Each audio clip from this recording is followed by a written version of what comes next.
हाँ बच्चों, आज मैं आपको पढ़ा रही हूँ chapter 13 why do we fall ill. अब देखिए, when we do this exercise we realize that health and disease in human communities are very complex issues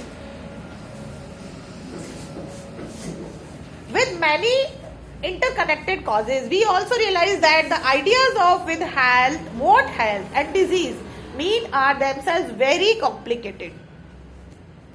When we ask what causes diseases and how we prevent them, we have to begin by asking what these notion means. मतलब ये है कि हमारी जो बीमारियां होती हैं वो किस तरह से होती है, उनके क्या कारण हैं और उनका क्या ट्रीटमेंट हमें लेना है, यही इस चैप्टर में हम पढ़ेंगे पूरे में। ठीक है, तो हेल्थ एंड डिजीज दोनों अलग अलग तरह अलग अलग चीज है। डिजीज होती है बीमारी और हेल्थ होती है हमारा स्वास्थ्य, दोनों अलग अलग है। देखिए आप, अब है health and it's failure, the significance of health. We have here the word health used quite frequently. We use it ourselves as well when we say things like my grandmother's health is not good.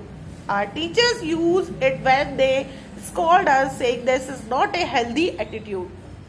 What does the word health means? मतलब अपन कहते हैं एक तो हमारे दादाजी की तबीयत ठीक नहीं है, एक अपन बोलते हैं, हमारी टीचर हमको बोलती है कि आपका हेल्दी एटीट्यूड नहीं है, आपका सोशल सर्किल ज्यादा हेल्दी नहीं है। क्या मतलब हुआ इसका? हेल्दी का मतलब ये नहीं है कि हमारी कोई बीमारी है, ऐसा नहीं है। हेल्दी का मतलब अच्छा, समझे ना? If we think about it, we realize that it always implies the idea of being well. We can think of this well-being as effective functioning.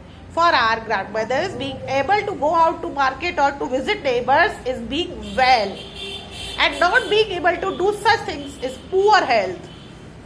Being interested in following the teaching in the classroom so that we can understand the word is called a healthy attitude, while not being interested is called the opposite. Health is therefore a state of being well enough to function we physically, mentally and socially. तीनों तरह की health हो सकती है हमारी। Physically जिसमें हमारी disease होती है, मेंटली जिसके बुरे विचार होते हैं वो हेल्दी नहीं है, और सोशली अगर हमारा सोशल सर्कल अच्छा नहीं है, मान लो कोई गलत काम हो रहा है, कुछ भी हो रहा है, तो वो भी कहेंगे कि हेल्दी नहीं है। समझ में आया?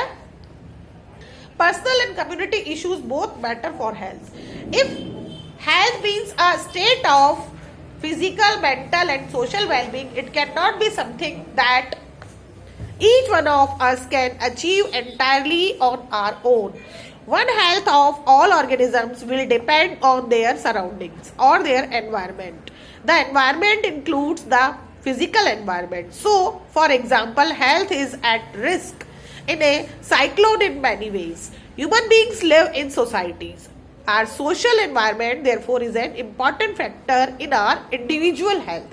Human being जो है social आदमी है, social है, और इसलिए हमारा सोशल एनवायरनमेंट अच्छा होना, हेल्दी होना बहुत जरूरी है। In such places even our physical environment is decided by our social environment. हमारी जो फिजिकल हेल्थ है ना, हम बीमार है या नहीं है, वो भी हमारी सोशल एनवायरनमेंट पे डिपेंड करता है। कोई हमको गलत बोलता है, कोई हमको कुछ कहता है, सीधा हमारे दिमाग पे असर होता है उस चीज का। Consider what would happen if no agency is ensuring that garbage is collected and disposed. अब मान लो सोशल हेल्थ का मतलब ये भी तो हुआ कि आसपास का वातावरण हमारा, मान लो वहाँ कूड़ा कचरा है, कुछ भी गंदी चीजें हैं, तो ये डिपेंड करता है कि जो हमारी नगर निगम है, जो हमारी कॉर्पोरेट सेक्टर जो बने हुए हैं, वो उसको किस तरह से मैनेज कर रहे हैं।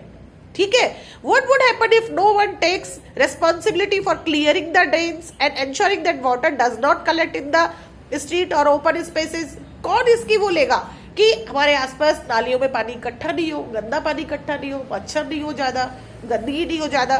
सो if there is a great deal of garbage thrown in our street और if there is open drain water lying stagnant around where we live, the possibility of poor health increases. सही बात है ना इसका, कि अगर ये चीजें सब सही नहीं है तो हमारी क्या होगी? हेल्थ पुअर रहेगी, गंदी रहेगी। Therefore, public cleanliness is important for individual health. इसलिए जो पब्लिक हेल्थ है वो इंडिविजुअल हेल्थ के लिए भी बहुत जरूरी है। आया समझ में? हमारे हम तो चलो अपना घर तो साफ करते रहे और गली के बाहर कचरा इकट्ठा करते रहे, तो वो हमारी हेल्थ के लिए अच्छा नहीं है ना, वो आफ्टर ऑल तो हमारे लिए भी खराब है ना वो चीज। तो इसलिए पब्लिक की हेल्थ भी हमारे लिए बहुत जरूरी है। ठीक है ना? अब है we need food to be healthy. हमें खाना जो है हमारा हेल्दी रहने के लिए अच्छा होना बहुत जरूरी है। And this food will have to be earn by doing work, और ये फूड हम, आपके पापा, आपके जो घर के बड़े लोग हैं, माँ आपकी, आपके दादाजी काम करते हैं तभी तो फूड लाते हैं। अगर वो नौकरी नहीं करेंगे तो फूड कहाँ से लाएंगे हमारे लिए, ठीक है ना। तो for this the opportunity to do work has to be available, इसलिए काम करने की अपॉर्चुनिटी भी होना बहुत जरूरी, काम मिलना भी बहुत जरूरी है हमारे लिए, ठीक है ना। We need to be happy in order to be truly healthy, and if we mistreat each other and are afraid of each other, we cannot be happy or healthy. Social equality and harmony are therefore necessary for individual health. We can think of many other such examples of connections between community issues and individual health. देखो इसमें ये है social prevention of transmission of diseases bye maintaining sanitation and hygiene. किस तरह से करेंगे, जैसे फैकल मैटर है, protect the water source, treat and store water safely, wash hands before preparing and taking food, wash hands after defecation, cover the food, control flies, clean vegetable and fruit before, avoid open defecation का मतलब होता है जो हम गंदगी बाहर फेंकते हैं, proper drainage system, treatment of water, ये सब चीजें हमारे इंडिविजुअल हेल्थ के लिए भी as well as social health और इसी तरह से हमारी इंडिविजुअल हेल्थ के लिए भी बहुत जरूरी है। अब ये distinction between healthy and disease free, healthy और डिजीज फ्री में अंतर बता सकते हैं। डिजीज फ्री का क्या होता है, जैसे हमारे कोई बुखार हो गया, खांसी हो गई, कोल्ड हो गया, पेट दर्द हो गया, ये तो हम डिजीज फ्री हो गए। और हेल्दी, हमारी नहीं, हेल्दी का मतलब हमारा दिमाग भी अच्छा है, दिमाग भी सही काम कर रहा है हमारा, हम आसपास के लोगों से अच्छा बोल रहे हैं, हमारी सोशल हार्मोनी है, सोशल इक्वलिटी है, वो हेल्थ हो गई हमारी, ठीक है।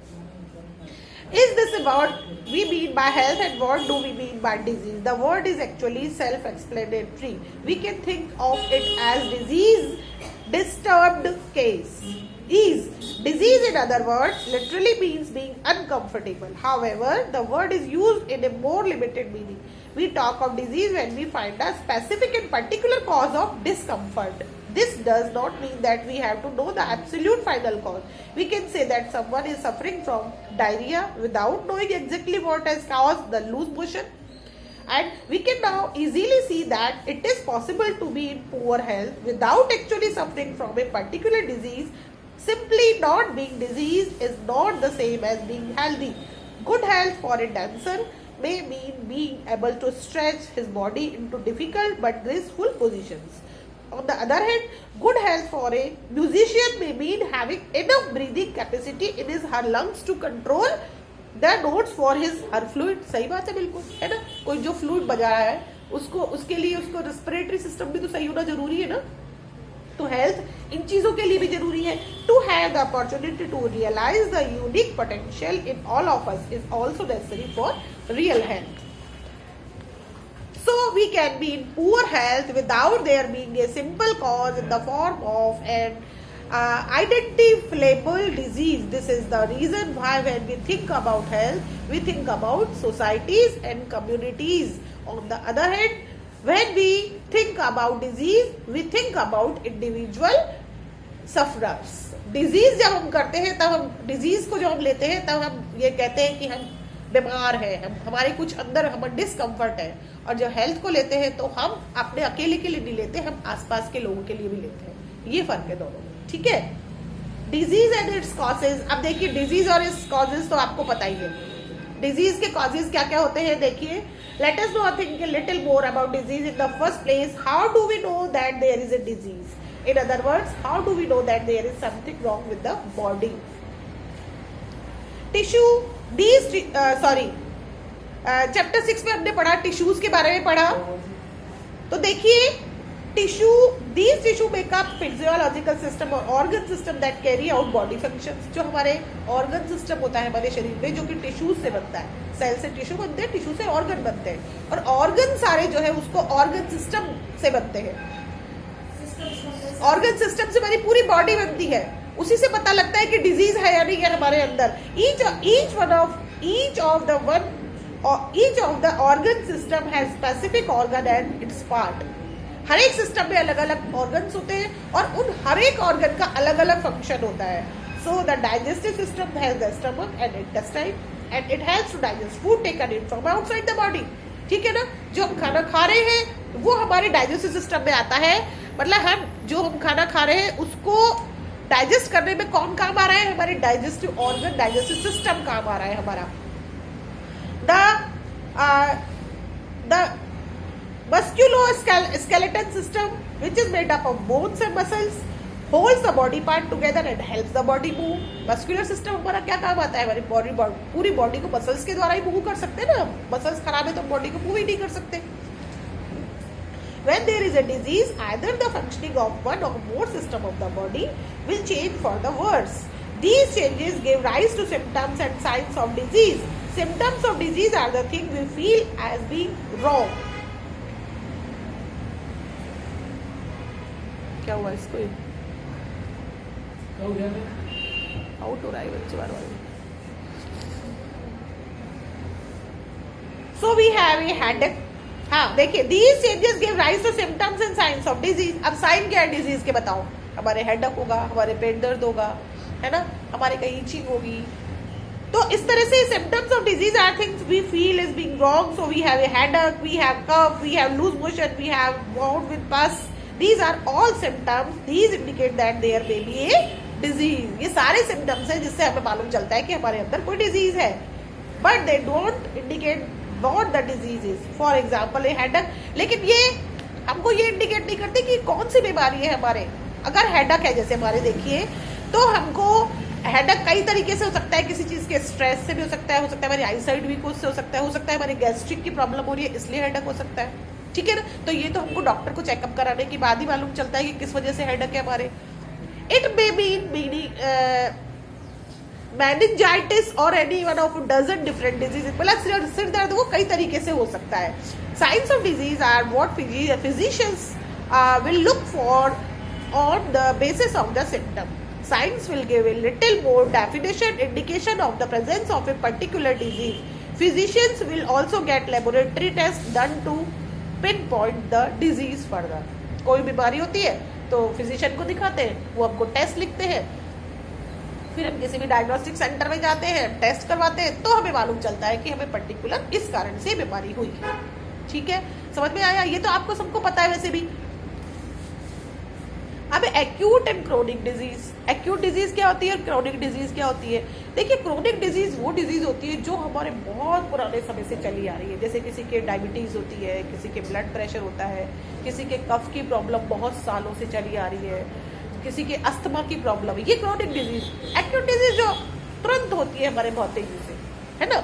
तो the manifestation of disease will be different depending on a number of factors. Some disease last for only very short periods of time and these are called acute disease। बहुत छोटे टाइम के लिए जो होती है।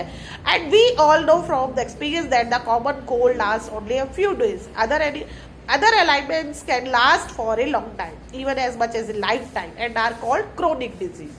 कई लोगों के लाइफ टाइम तक चलती है क्रोनिक डिजीज। मतलब डायबिटीज अगर एक बार किसी की हो गई तो पूरी लाइफ टाइम चलेगी, ठीक नहीं हो सकती कभी भी। ब्लड प्रेशर, उसको हमेशा दवाई लेनी पड़ती है। ब्लड प्रेशर को वाले को हमेशा दवाई लेनी पड़ती है। किसी की अगर हार्ट की प्रॉब्लम हो गई तो उसको हमेशा दवाई लेनी पड़ेगी। ठीक है ना, कैंसर ठीक हो सकता है, वो एक्यूट डिजीज है, वो लंबी डिजीज नहीं है। अब डिपेंड करता है वो किस तरह का है, ये डिपेंड करता है। ठीक है, वो हेरिडिटरी डिजीज होती है, वो हेरिडिटरी डिजीज कहलाती है, जो एक जनरेशन से दूसरी जनरेशन में जाती है। हो सकता है जैसे आपके पेरेंट्स से आप में नहीं आई हो, लेकिन आपके ग्रैंडफादर ग्रैंडमदर से आप में आ गई हो बीमारी। जरूरी नहीं है F1 जनरेशन से आए, F2 जनरेशन से भी आ जाती है बीमारी। तो ये सब कहलाती है हेरिडिटरी डिजीज। आया समझ में? तो एक्यूट और क्रोनिक डिजीज का मतलब समझ में आ गया आपको? एक्यूट और क्रोनिक डिजीज क्या है, दोनों चीज का मतलब समझ में आ गया ना। अब कॉजेज ऑफ डिजीज तो आपको पता ही है। कॉजेज ऑफ डिजीज क्या है? अगर हम फूड जो खाते हैं वो अगर कवर नहीं है, पानी जो पीते हैं वो खराब है, या हमारे आसपास का एटमॉस्फेयर खराब है, तो यही सब कारण, जैसे हम ये फ्लाइज होती है, हम बाहर जैसे ठेलों पे इन पे कुछ खाना वाना खाते हैं, उसमें मक्खियां बैठ रही है, कुछ गंदा है, तो उसकी वजह से भी डिजीज हो सकती है। तो कॉजेज तो बहुत सारे डिजीज के, ठीक है ना। अब है हमारे पास डिजीज होती कितनी तरह की है। डिजीज दो तरह की होती है, एक तो होती है इन्फेक्शियस, एक होती है नॉन इन्फेक्शियस। इन्फेक्शियस डिजीज किसे कहते हैं? जो कि जैसे आजकल कोविड, इसलिए हम मास्क लगा लगा के रहते हैं कि एक से दूसरे में फैलती है। और भी बहुत बीमारी है, जैसे ट्यूबरक्लोसिस होता है ना, ट्यूबरक्लोसिस वाले पेशेंट को अलग कमरे में रखा जाता है क्योंकि वो भी इन्फेक्शियस डिजीज है। किसी को अगर बहुत जोर से खांसी हो रही है तो कहा जाता है थोड़ा दूर रहो उससे, क्योंकि वो भी किसी के हो सकती है। इस तरह की बहुत सारी इन्फेक्शियस डिजीज होती है। और नॉन इन्फेक्शियस डिजीज क्या है? जैसे डायबिटीज, ब्लड प्रेशर, क्या हो जाती है? हाँ, वो मम्स होते हैं, वो भी इन्फेक्शियस डिजीज होती है क्योंकि उनके बैक्टीरिया एक दूसरे के लग जाते हैं। तो इस तरह की डिजीज इन्फेक्शियस और नॉन इन्फेक्शियस में आती है। डायबिटीज वाले अपने पास बैठा है तो अपने कुछ नहीं होगा, कैंसर वाला अपने पास बैठा है तो अपने कुछ नहीं होगा।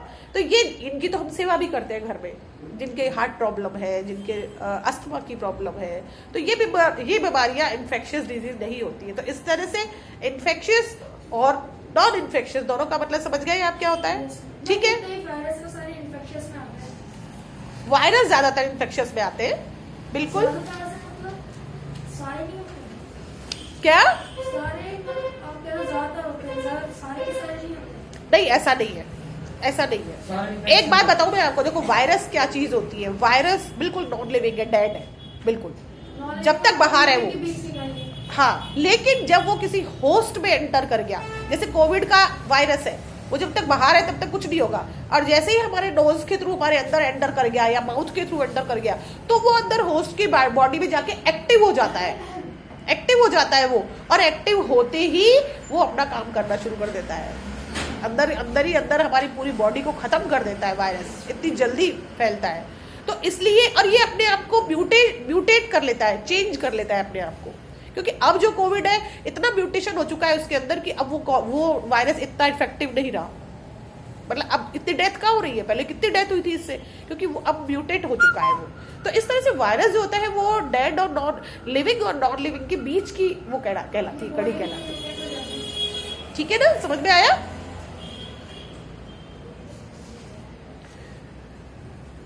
तो इस तरह से ये अपन आज इतने ही पढ़ेंगे। अब अपन एक स्पेसिफिक इन्फेक्शियस डिजीज का जो है या नॉन इन्फेक्शियस डिजीज का, उसमें अलग अलग नाम दिए हुए हैं, ये हम कल पढ़ेंगे। ठीक है, ओके।